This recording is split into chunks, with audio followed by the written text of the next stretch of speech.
Nyala api mengerikan bergulung-gulung, seperti sungai yang deras, tak terbatas dan luas. Dan di antara semua api mengerikan, retakan kecil telah terbentuk. Itu adalah sedikit cahaya dingin yang secara bertahap menyebar ke atas dari bawah. Jika Anda melihat lebih dekat, Anda masih dapat melihat cahaya dingin itu dengan sedikit lengkungan. Adegan aneh seperti itu membuat semua utusan ilahi yang hadir melebarkan mata mereka. Secara khusus, Kapten Utusan Ilahi menatap Qin Yichen, tidak berani berpaling. Pada awalnya, ketika jurus ini tidak sesempurna sekarang, Tu Jiu menggunakan cara ini untuk mempersulit Mahkamah Agung untuk bertarung. Tetapi sekarang, gerakan yang lebih sempurna, dengan cara ruang yang sangat kuat, hampir mengunci lawan dan memblokir retret. Trik yang lebih sempurna, kekuatan yang lebih menakutkan daripada di masa lalu, sebenarnya tidak membawa kekalahan Qin Yichen, tetapi sebuah konfrontasi. Sampai bila Qin Yichen berayun melintasi langit dan benar-benar memotong pilar api yang berapi-api, lelaki tua Tu Jiu juga melangkah mundur ke langit, menghindari bila yang diayunkan oleh Qin Yichen. Mata Kapten Utusan melebar, dan kegembiraan di hatinya sulit untuk ditenangkan untuk waktu yang lama, karena dia belum pernah melihat adegan seperti itu, dan langkah paling kuat dalam ingatannya, yang membuat Mahkamah Agung sulit untuk menolak, benar-benar rusak. Tepat di depannya, tanpa menggunakan trik cerdik, potong saja lurus ke atas, tanpa sedikit pun kecerobohan. Di mata Kapten Utusan Ilahi, ini sudah merupakan duel yang luar biasa. Karena dia tahu bahwa pertempuran ini kemungkinan akan menentukan kepemilikan orang pertama di bawah dewa-dewa di alam abadi. Kedua orang ini adalah monster yang lengkap. Tu Jiu mundur beberapa langkah, dan setelah mendapatkan kembali stabilitasnya, dia melihat Qin Yichen di bawah. Trik yang bagus. Tu Jiu mengulurkan tangannya untuk merapikan janggut yang berantakan ketika dia melarikan diri barusan, dan matanya tertuju pada Qin Yichen. Memang benar bahwa pemuda itu tiba-tiba, lelaki tua itu berpikir bahwa banyak orang dapat menolak kepindahanku ke sini. Tetapi aku tidak menyangka bahwa pada akhirnya, orang yang menolakku sebenarnya adalah kamu, seorang anak laki-laki bau yang masih muda. Qin Yichen tersenyum santai, menoleh untuk melihat ke langit, dan senyum tipis muncul di wajahnya. Kamu telah mendorongku ke titik ini, dan sangat tidak masuk akal untuk tidak berusaha sekuat tenaga. Meskipun dia menangkis serangan Tu Jiu, Qin Yichen sendiri tidak jauh lebih baik.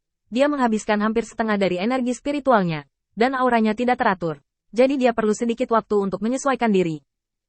Di permukaan, Qin Yichen berbicara dengan acuh tak acuh, tetapi pada kenyataannya, Qin Yichen terdiam beberapa saat.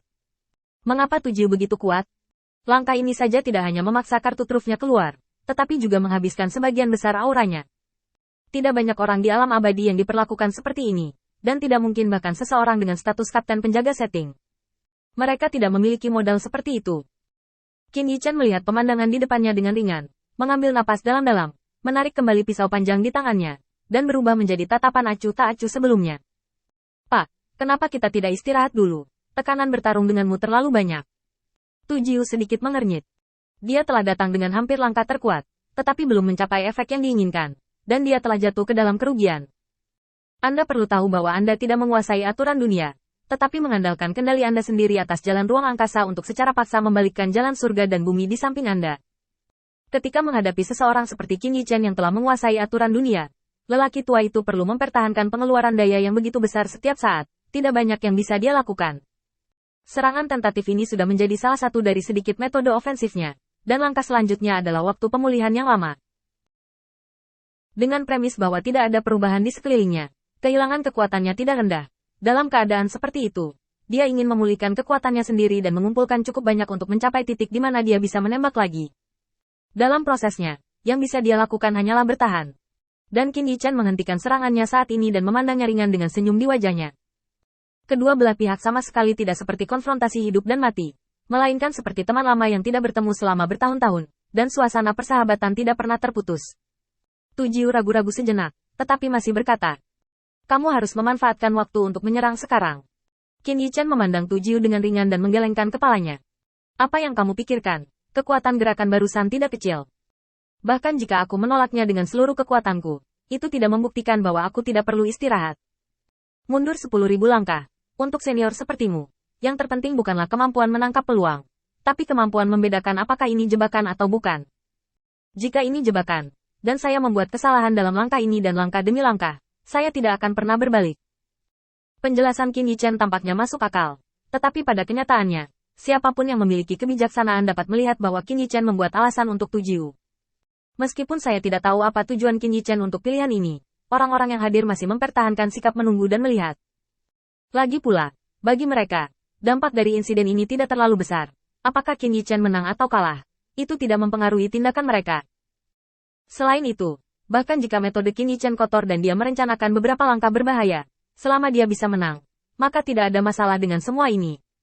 Bagaimanapun, pemenang memiliki hak dan kesempatan untuk berbicara. Orang tua itu terdiam untuk waktu yang lama. Bagi seseorang yang sekuat Qin Yichen, tidak mungkin baginya untuk tidak melihat kelemahannya saat ini, atau mengetahui kemampuannya untuk membalas serangan berikutnya, yang akan memakan waktu sangat lama.